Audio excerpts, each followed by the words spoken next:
Hey guys, and welcome to another episode of Ireland Crimes and Mysteries. I want to thank you for joining me today, and if you're a returning listener, I want to say a big thank you for your continued support. If this is your first time listening to my podcast, welcome.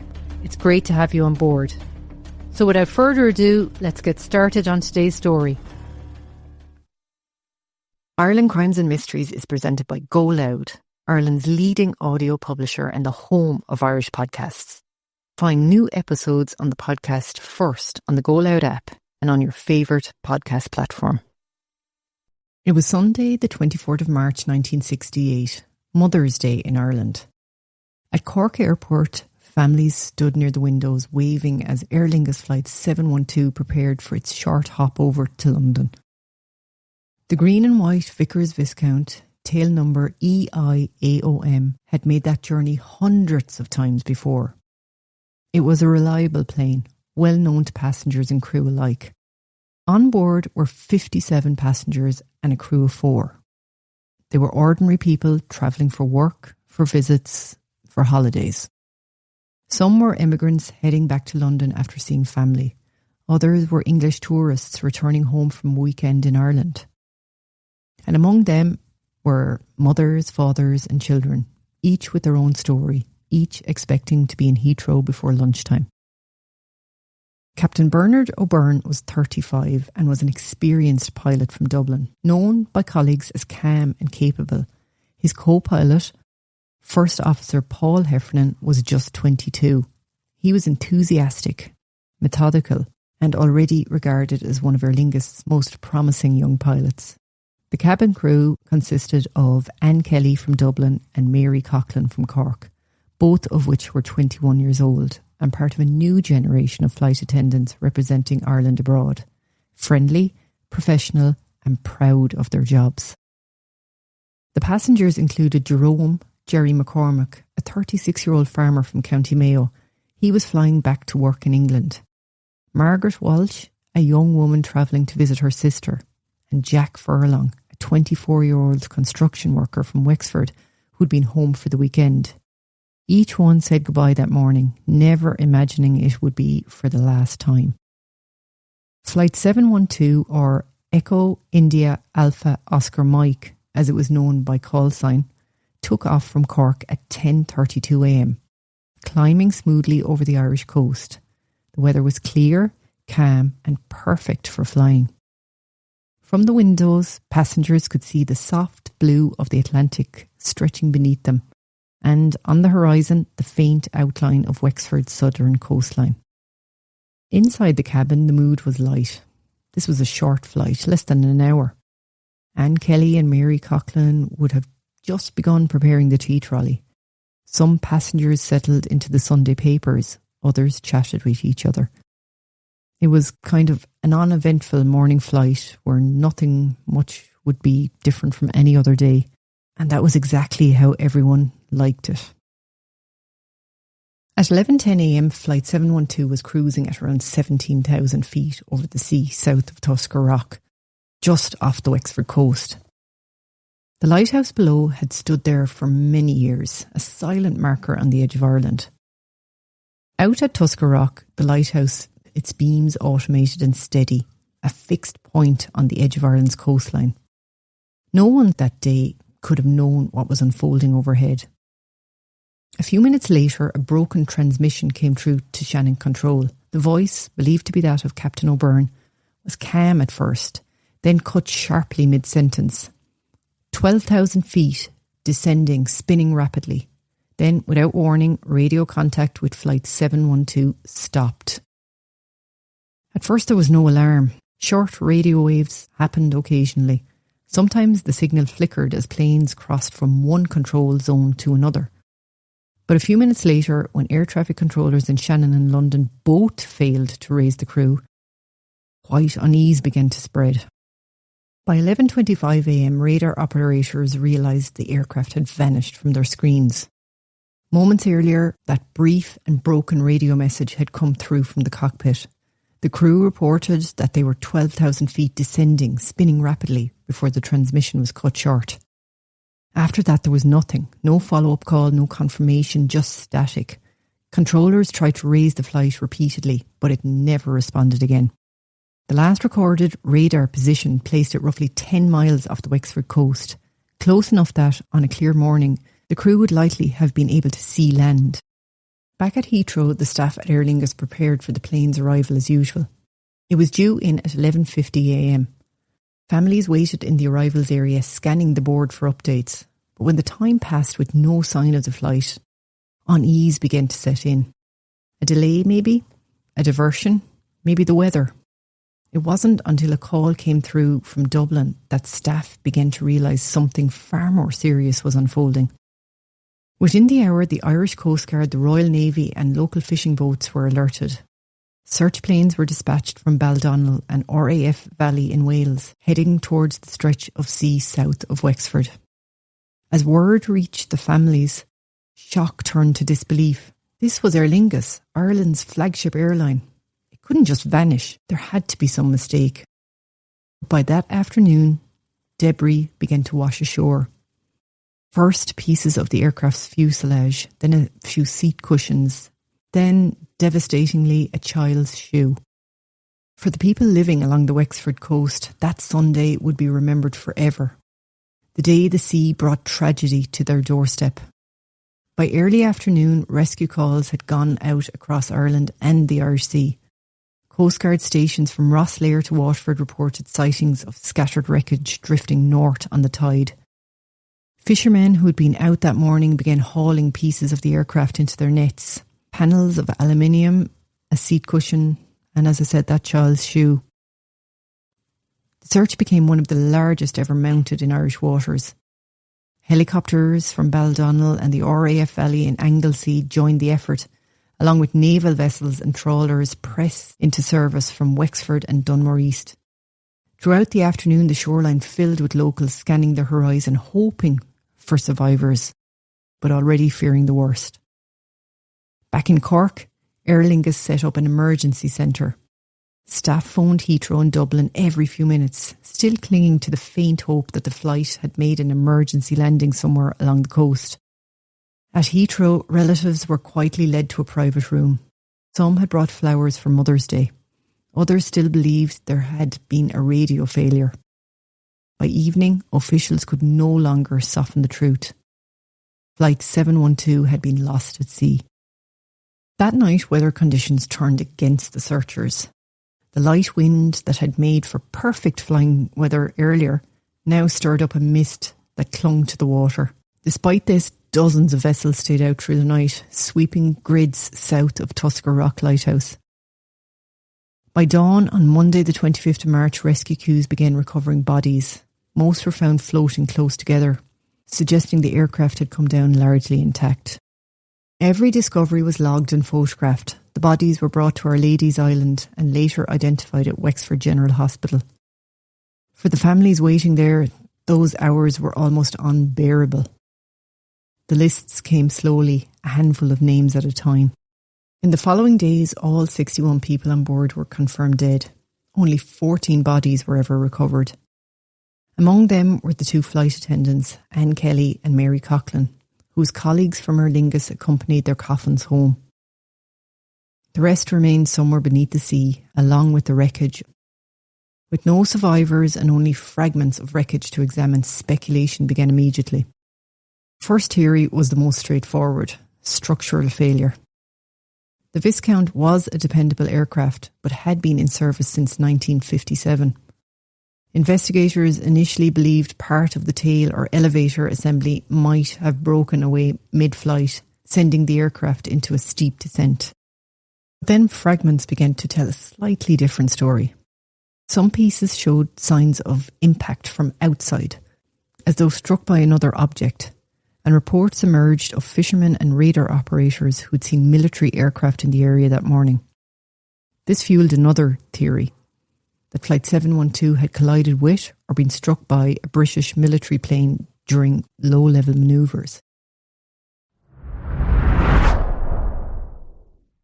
At the time, RAF Brodie in Wales regularly carried out exercises over the Irish Sea, but the Irish and British governments publicly denied that any near miss had occurred, but the rumours persisted for decades. The official Irish investigation in 1970 was cautious. It concluded that the accident was likely caused by a structural failure, possibly of the tailplane, but added that the initiating cause of the failure could not be determined.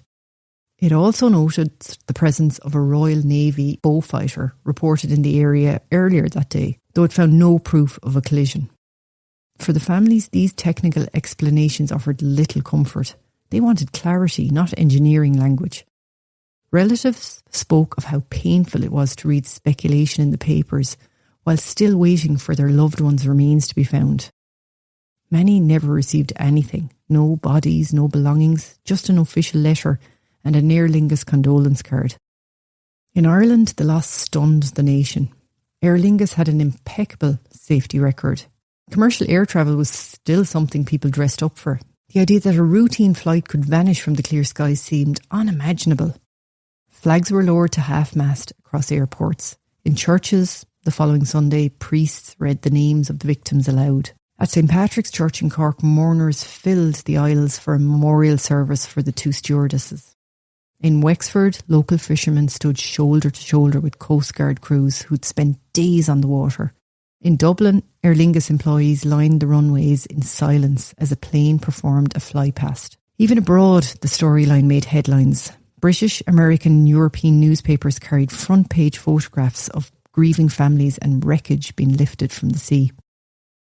Back in Wexford, pieces of the plane continued to wash ashore for weeks. Seat frames, life jackets, small personal items. Local residents gathered and handed everything to the Gardaí, who catalogued each object before sending it to Dublin for analysis. When the official report was finally published, it raised more questions than answers. It confirmed that the Viscount had descended rapidly from 17,000 feet, broke apart before impact and hit the sea at high speed. But why that happened remained uncertain.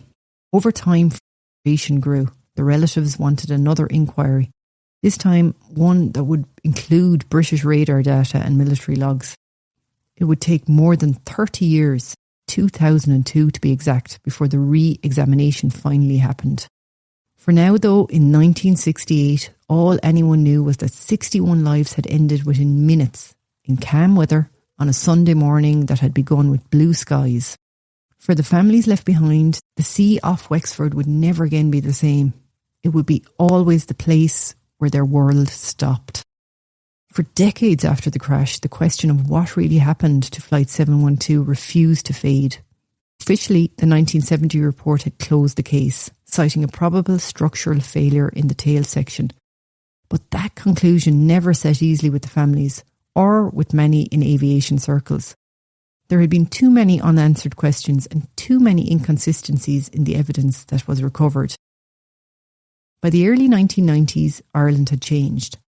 The country had begun to look back more critically at events once considered untouchable, from industrial disasters to historical tragedies. The loss of Flight 712 came back into focus, especially as surviving relatives began to share their memories publicly for the first time. One of the most vocal voices was Neil McCormack, whose brother Jerome had been aboard. He and others gathered documents, witness notes and press cuttings and pressed the government for a fresh look. Their persistence paid off. In the late 1990s, the Department of Public Enterprise authorised the Air Incident Investigation Unit, the AAIU, to re-examine every piece of evidence available, including data and testimony that hadn't been fully considered in the original inquiry. This new review, completed in 2002, ran to hundreds of pages. It drew on radar logs, wreckage analysis, weather data and statements from witnesses on both sides of the Irish Sea. For the first time, the AAIU worked jointly with the UK Air Accident Investigation Branch, the AAIB, an unprecedented level of cooperation between the two countries on an aviation case of this kind. The AAIU team found that much of the Viscount's wreckage had been spread over a wide area of seabed, but the patterns suggested the aircraft had started to break up before it hit the water. Metal fatigue or flutter, small vibrations that grow under stress, might have caused a failure in the tailplane or elevator, leading the aircraft to lose control. Yet the report also acknowledged the evidence didn't point neatly to one explanation. There were signs of external damage of unknown origin and testimony from multiple witnesses describing other aircraft, possibly military jets, flying at low level in the same airspace at roughly the same time. British Ministry of Defence provided files confirming that Royal Air Force Beaufighter and Canberra aircraft had been conducting routine training in the Irish Sea that morning, but none, they said, were within 30 miles of Flight 712's route. The AAIU couldn't prove or disprove that claim. It concluded that a mid-air collision was highly unlikely, but cannot entirely rule it out. For families who had waited more than 30 years, the findings were bittersweet. The report confirmed what many already suspected, that the cause could not be proven beyond doubt. But it also validated something deeper, that their loved ones hadn't simply fallen out of the sky. Something went wrong that morning, and it was not because of an error by the crew. Captain O'Byrne and First Officer Heffernan were praised in the report for their professionalism and experience. Both had excellent records and no indication of fatigue or error. The cabin crew, Anne Kelly and Mary Coughlin, were remembered by their colleagues as exemplary, calm, capable and kind to their passengers. Aer Lingus formally commended them again at the 2002 memorial ceremony attended by families of all 61 victims. For the relatives, the re-investigation brought renewed grief. Old wounds reopened as families revisited evidence and photographs from the wreckage. But it also brought solidarity. Many of them met in person for the first time during the process, forming friendships that have lasted ever since. Neil McCormack said later that the review didn't give answers, but it gave recognition. For him, the greatest relief was knowing the case would never again be dismissed as solved and forgotten. Journalists covering the 2002 findings described it as one of Ireland's most thorough post-war investigations. Still, when asked whether it had changed anything, most relatives said the same thing. It confirmed the uncertainty, but at least now it's official. For Aer Lingus, the disaster remained a defining tragedy. In the years after the re-examination, the airline established a permanent archive in Dublin and contributed funding for the memorial sculpture in Wexford. While it still mentioned Flight 712 during annual safety briefings, not as a technical case study, but as a reminder of the responsibility they carry every day. By the 40th anniversary in 2008, public interest had returned again. RTE aired a documentary called The Tuskar Rock Mystery, revisiting the events with newly uncovered footage and interviews with surviving rescue crews. The programme highlighted the human side, the Coast Guard members who'd spent days at sea recovering wreckage, and the families who had received only fragments of their loved ones' belongings. One rescuer interviewed on camera said he still remembered the smell of aviation fuel and the eerie quiet over the water. Just never forget something like that, he said. For the families, every anniversary brought the same mixed emotion, gratitude that people still remembered, and pain that the truth remained beyond reach. In 2018, the 50th anniversary service was held in Rosslare. The Irish Coast Guard laid a wreath at sea, and the names of all 61 victims were read aloud, from Captain O'Byrne and his crew to the youngest passengers, including a 6-year-old girl travelling with her parents. At the memorial site near Our Lady's Island, relatives gathered beneath the sculpture of 61 bird-like figures facing towards the sea. Many said that, for the first time, they felt their loved ones were finally at peace. More than 50 years have passed since Flight 712 went down off the Wexford coast, but for many Irish families it still feels like only yesterday. The names on the memorial at Our Lady's Island represent more than a list. They're reminders of parents, children, co-workers and friends whose lives ended without explanation. For the people of Wexford, it's a story that never really left the shoreline. Local fishermen still talk about the search, the days spent combing the sea, the quiet return to port at night when the scale of what had happened began to sink in. Those who helped never forgot it, and neither did the families who came to thank them. In the years since, there have been books, documentaries and official reports, but also simple gestures. Every March, flowers appear by the memorial. Aer Lingus continues to honour the flight crew. And at the 50th anniversary, the Coast Guard laid a wreath at sea, not far from where the wreckage rests on the seabed. The AAIU's 2002 review stands as the final word on the investigation, ruling that the aircraft broke up in mid-air, most likely from structural failure, though the trigger remains unknown. What that means is that no one was ever blamed. No single cause was ever proven. And maybe that's what makes this story so haunting. That sense of something ordinary, something trusted, vanishing without warning. In a country where aviation disasters are rare, the loss of Flight 712 marked a turning point. It changed how air safety was handled, how international cooperation worked, and how grief was shared publicly.